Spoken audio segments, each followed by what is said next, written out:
Substance. Podcast stupéfiant. Bonjour à tous, bienvenue dans Substance, Julie Corps, trans et psychédélique, épisode 2. Dans cet épisode, Julie va nous raconter son expérience avec la respiration holotropique. Il ne s'agit pas d'une expérience, mais d'un long chemin parcouru grâce à cette technique de transe qui est induite sans psychotrope.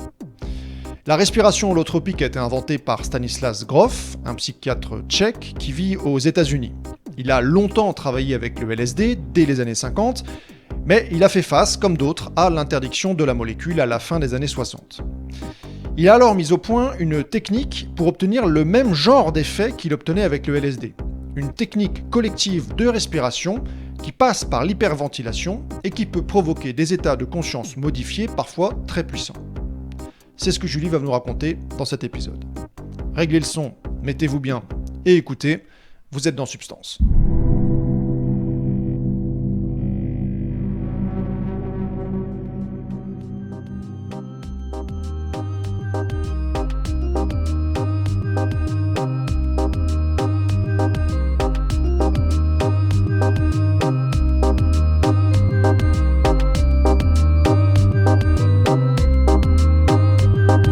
Donc pour ma première respi, donc même si ma mère est présente, on décide de respirer dans la même session, c'est-à-dire qu'on ne va pas se voir l'une et l'autre en transe. C'est quand même très intime, je trouve, comme expérience. Bon, alors je pense que mon corps n'attendait que ça. Et donc moi, lors de ma première expérience, il n'y a pas de chevauchée cosmique et de grande extase, c'est que du corporel. Je tétanise pendant... j'ai l'impression que c'est tout, quoi. Tout mon corps est dans une boule de douleur. C'est pas du tout agréable. J'arrive même pas à pleurer ou à crier, parce que je sens qu'il y a des... Je sens que j'aurais envie de crier, mais j'arrive pas. J'arrive juste à gémir pendant 3 heures. Je pense que c'est la première fois, en fait, depuis que mes troubles alimentaires vraiment ont commencé, quoi. Donc depuis la fin de la cinquième, je pense que c'est la première fois que mon corps peut prendre de la place, en fait. Et donc ça va être une expérience uniquement corporelle. Donc bien sûr, après cette très très grande tétanie qui peut arriver souvent quand on fait de la transe, quand enfin ça lâche, et alors là par contre je suis dans un état de détente, de bien-être pas possible, que pareil, moi je n'expérimente plus depuis X et X années, donc ça me fait beaucoup de bien. Et l'expérience que je vis aussi comme accompagnante est très forte. L'accompagnement généralement c'est aussi fort, voire même plus fort des fois que sa propre séance sur le plan émotionnel. Donc je ressors de là un peu chamboulée. Et ce qui me parle beaucoup à ce moment-là, c'est que voilà, il n'y a pas besoin parce que donc moi à ce moment je suis très dans ma tête, je suis complètement coupée de mon corps, de mes émotions, et il n'y a pas besoin d'aller dans l'intellectuel, d'aller essayer de comprendre. Oui, mais là ton petit doigt tétanisait, c'est parce que non, juste en fait c'est vraiment là c'est de l'expérientiel, quoi, et beaucoup de corporel, et puis on remonte pas dans la tête pour élaborer dessus. Donc c'est ce qui me convient parfaitement. Je pense que c'est exactement ce que j'avais besoin sur le moment, et là je sais que je vais revenir.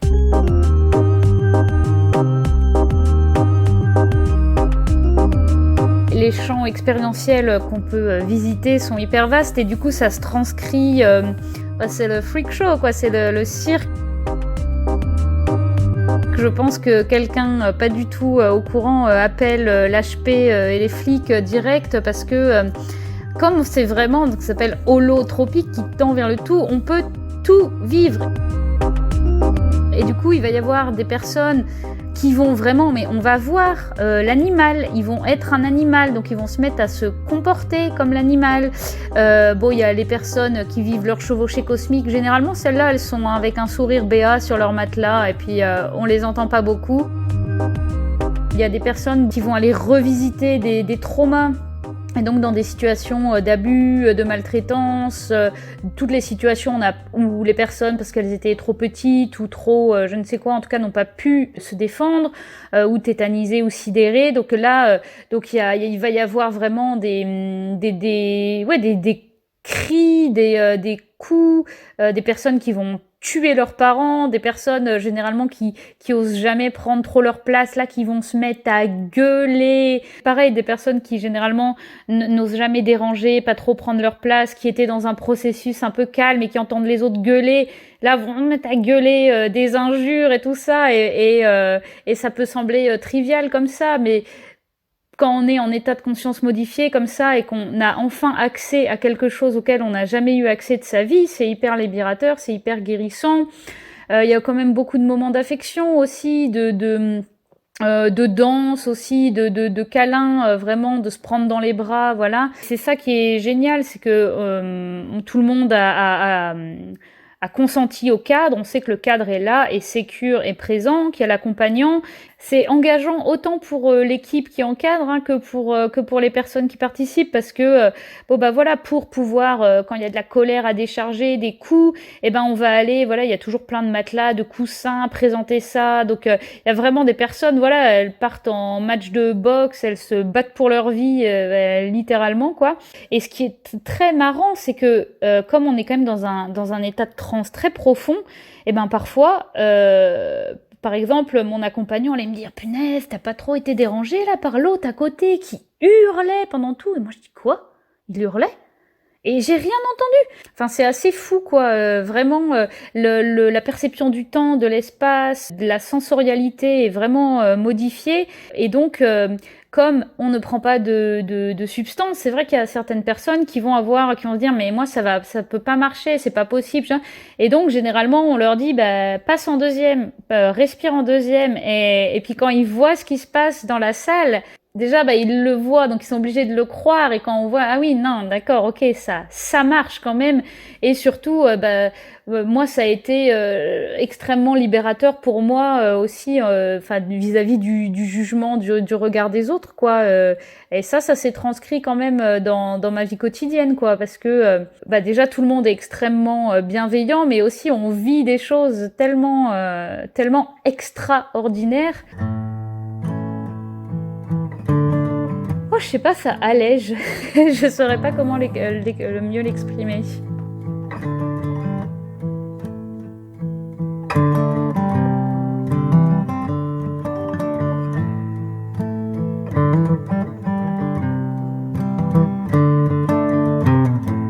Pendant quand même pas mal de temps, beaucoup des respi que je vais faire, ça va tourner vraiment autour du corps. Il va y avoir, c'est vraiment rétrospectivement quoi, que j'arrive à le voir, que ça va être tout un travail de se réincarner, se réancrer dans le corps, que tout soit que d'habiter mon corps, quoi, puisque plus je sais pas, c'est très bizarre, mais enfin je crois que c'est commun à quand même pas mal de gens qui ont eu des troubles alimentaires. Pendant longtemps, je me suis sentie toute vide et sans intériorité, genre même l'idée que j'avais des organes me semblait incongrue. Je me représentais vraiment comme un tube creux. Et vraiment, c'était ma vision de moi. Et là, ça a été de remettre des choses dedans, enfin en tout cas de rentrer en contact avec. Et donc c'est beaucoup corporel. Je prends vraiment la conscience quoi, que moi je suis vraiment quelqu'un de très tendu, très anxieux. Quand je vais dans ces stages, je suis mais fatiguée, je fais des nuits de 12 heures, c'est vraiment les moments, à cette époque, c'est vraiment des moments un peu hors du temps, j'arrive pas complètement, il y a ma vie quotidienne et il y a les stages de respi. Donc c'est les moments de soupape, mais ça a un peu du mal à se lier homogènement, on va dire, dans ma vie. Je retourne dans ma vie quotidienne et même s'il y a des avancées, je quand même retombe dans mes stratégies pour faire face à la vie qui sont délétères quoi. Je pense vraiment que donc pendant toute une période, ça va me permettre juste de pas mourir en fait, ce qui est déjà bien. Ça me fait garder la tête hors de l'eau.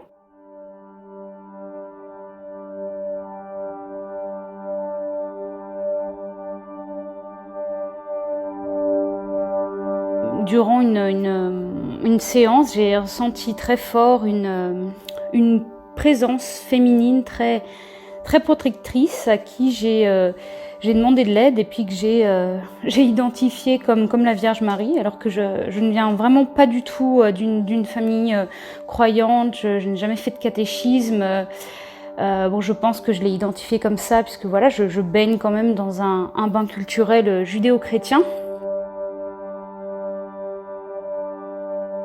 Je retiens voilà, surtout ce sentiment d'une énergie protectrice qui pouvait m'aider et que j'identifiais quand même à l'extérieur de moi. Et j'ai aussi eu régulièrement vraiment des visions très précises, très claires d'une immense araignée qui est venue plusieurs fois. Et dans la vie quotidienne, moi j'ai vraiment la phobie des araignées. Donc ça faisait partie des premières expériences où vraiment de contact un peu avec le transpersonnel, le plus grand que moi. C'était assez bouleversant à vivre, mais c'était assez fugace. C'était vraiment des moments dans la séance. Et un jour, donc dans une session de respi, j'ai vraiment ressenti la présence de quelque chose en moi qui avait rien à y faire, en tout cas que je voulais pas. Le facilitateur est venu pour accompagner le processus. Donc voilà, j'arrivais juste à lui dire que je sentais qu'il y avait quelque chose en moi qui avait rien à faire là, qui me faisait mal, qui était un peu voilà au niveau de mon ventre. J'avais du mal à le localiser dans la poitrine aussi. Donc voilà, en essayant de creuser pour voir comment accompagner au mieux, il m'a demandé est-ce que ça aurait pu être vraiment, un viol, la reviviscence d'un viol ou peut-être d'une fausse couche d'un bébé. Ça me parlait pas, ça résonnait pas du tout. Et puis j'ai eu une sorte d'évidence que parce que je sentais, je me disais c'est inorganique, c'est pas quelque chose de vivant quoi, c'est quelque chose d'inorganique. Et donc en fait c'était de ma période du coup à l'hôpital, la sonde nasogastrique qu'on m'avait mise pour me nourrir et qu'on m'avait mise de force en fait. Il y avait eu plusieurs soignants qui m'avaient contenu les bras, les jambes, les épaules et qui m'avaient un peu enfoncé la sonde dans le nez de force. Donc ça avait été assez douloureux. Et puis après, voilà, il y avait une poche qui me nourrissait malgré moi. Et je crois qu'en fait, j'avais sous-estimé parce que j'ai très peu de souvenirs de cette période à l'hôpital. J'avais sous-estimé l'impact traumatique que ça avait eu. Et j'ai pu revivre ça et puis le transformer, aussi un peu transformer cette expérience que j'avais un peu, puis toute l'expérience de l'hôpital, dont ça c'était quand même, je pense, un des moments les plus marquants, que j'avais vraiment mise sous le tapis. Et le revivre en étant accompagnée, puis en pouvant cette fois avoir vraiment le pouvoir sur la situation, c'était vraiment extrêmement guérissant.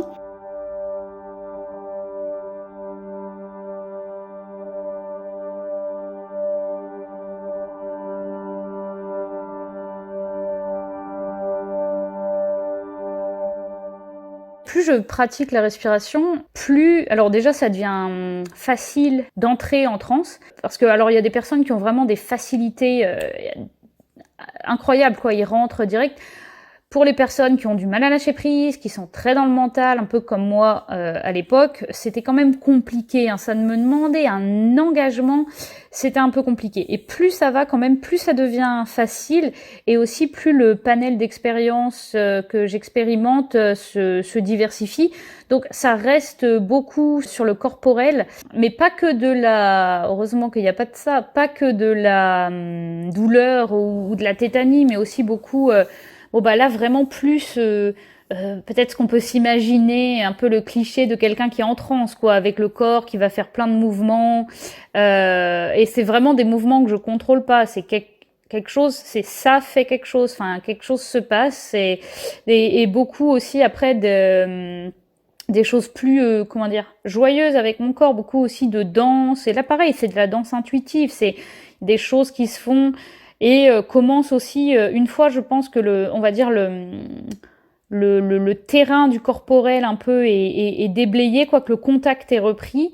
Là viennent des expériences beaucoup plus biographiques, où je vais pouvoir revivre certains événements. Et quand je dis les revivre, c'est vraiment, il y a les deux niveaux de conscience, quoi. Il y a vraiment une partie de moi qui revit la chose, et puis la partie de moi de maintenant qui me voit revivre la chose, et qui peut, par exemple, dire non ou taper. Donc voilà, il y a des séances où je vais vraiment décharger beaucoup de colère. Il y a aussi plusieurs séances où ça va être de revivre ma naissance, en fait, repasser par le canal de naissance, revivre sa naissance, et puis après se retrouver dans un état vraiment extrêmement régressif, en fait.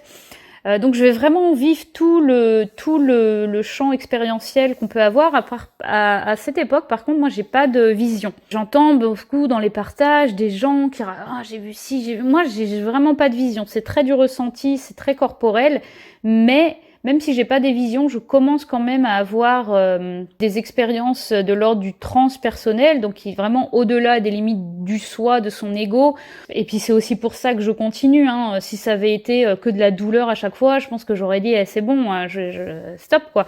Des expériences où vraiment j'ai de communion complète avec l'univers, où j'ai l'impression d'être tout et que tout est moi, où je ressens comme une énorme chaleur qui irradie de moi, de la lumière, vraiment des choses d'extase, quoi, qui sont, mais j'ai jamais expérimenté des états de bien-être comme ça. Enfin, c'est indescriptible. Avec des substances psychédéliques, on entend ce genre de récit, mais où tout fait sens, quoi. Tout, je sais pas, une sorte de compréhension, mais pas intellectuelle, quoi, de compréhension intuitive. Pendant toute cette époque, dès du moment où je commence, ou jusqu'à, au final, assez récemment, où je me sens vraiment bien, quoi, vraiment apaisée, tranquille, où tout est bien dans mon corps, où c'est vraiment, donc il y a de plus en plus quand même qui viennent ce type d'expérience vraiment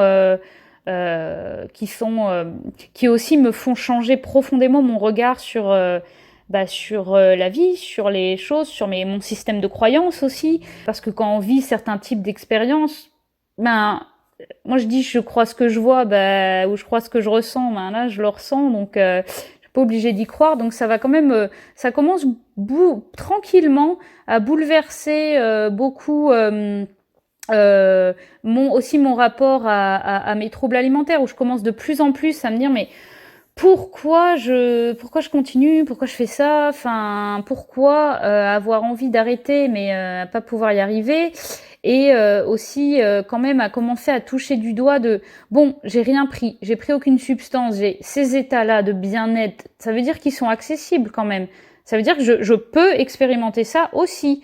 Faut juste que j'arrive à trouver comment faire pour expérimenter ça en état de conscience ordinaire, quoi.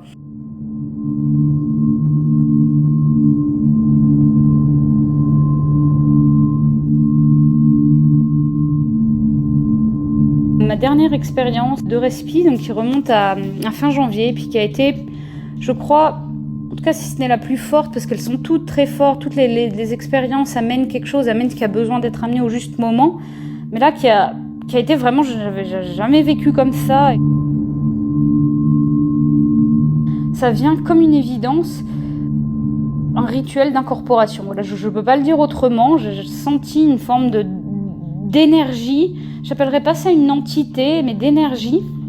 Et là, j'avais totalement le choix de l'incorporer ou pas, et j'avais vraiment un sentiment très profond qu'il fallait que je l'incorpore. Et donc j'ai commencé, et je me dis c'est un rituel d'incorporation. Donc il y avait vraiment des gestes très chorégraphiés, que je ne choisissais pas ce qui se passait, mais c'était pas désordonné, c'était pas, il y avait vraiment une séquence, mais qui se faisait malgré moi, et voilà, je ressentais vraiment une forme d'énergie un peu jaune, lumineuse et grise, gris clair, gris doux, et pendant toute une longue période de temps, voilà, il fallait que j'incorpore, et je sais vraiment pas comment c'est difficile d'avoir les mots pour l'expliquer, mais c'était très puissant, et donc ça demandait du temps pour être incorporé, pour que mon corps puisse le contenir, pour qu'ensuite ça puisse vraiment pénétrer toutes mes cellules, vraiment à un niveau d'incorporation vraiment très intime, que ça fasse partie de moi. Et une fois que ça a été incorporé, là j'ai senti vraiment comme si une forme d'énergie très lumineuse, quelque chose qui irradiait vraiment de ma peau, qui irradiait de tout, c'était très et qui sortait de moi comme si j'avais aussi plus de peau, quoi, comme si j'étais vraiment devenue cette énergie.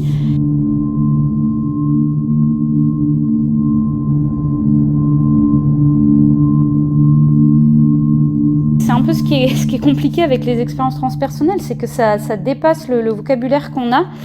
Et une fois que ça a été vraiment bien incorporé, et puis qu'ensuite, une fois que c'était en moi, ça pouvait irradier sur l'extérieur, j'ai été dans un état d'extase, de béatitude. J'ai même pensé, mais c'est trop d'amour. Je pourrais pas accueillir ça, c'est vraiment trop d'amour.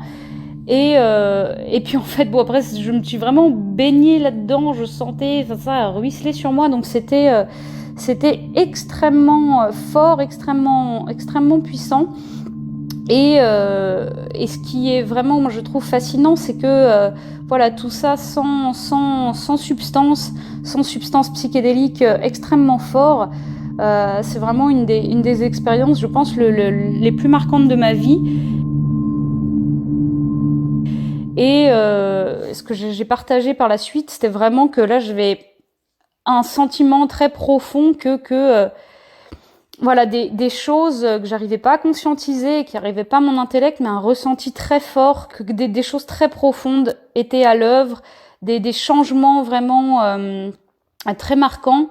Quand je regarde tout le parcours de mon premier stage de respi, où je n'ai fait que pleurer pendant tout le stage, à ce stage-là où vraiment j'ai vécu cette expérience vraiment d'incorporation, où j'avais aussi, ça venait beaucoup de là, je suis enseignée, là, je reçois un enseignement, et c'est extrêmement important, et c'est fondateur, et ça marque le début d'un nouveau chapitre.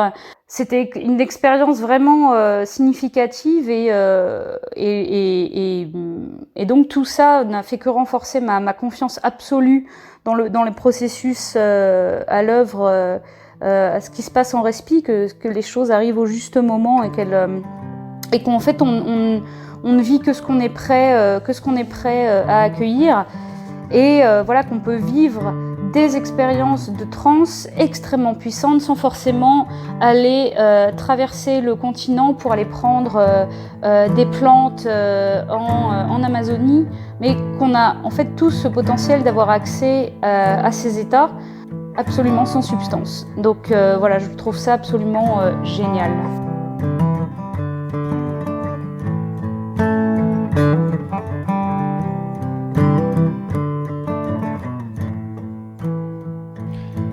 Et si Julie peut comparer les états de transe sans substance avec ceux qui sont provoqués par des substances, c'est qu'elle a expérimenté les deux. Elle nous racontera cela dans le 3e et dernier épisode consacré à son témoignage. Avant de partir, je vous rappelle que vous pouvez me donner un petit coup de pouce financier si vous le souhaitez grâce à la page Tipeee du podcast que vous trouverez en description. Dans le prochain épisode, on entendra également ce que Julie a fait de toutes ces expériences. Vous verrez que ça a abouti à quelque chose de très concret. D'ici là, portez-vous bien.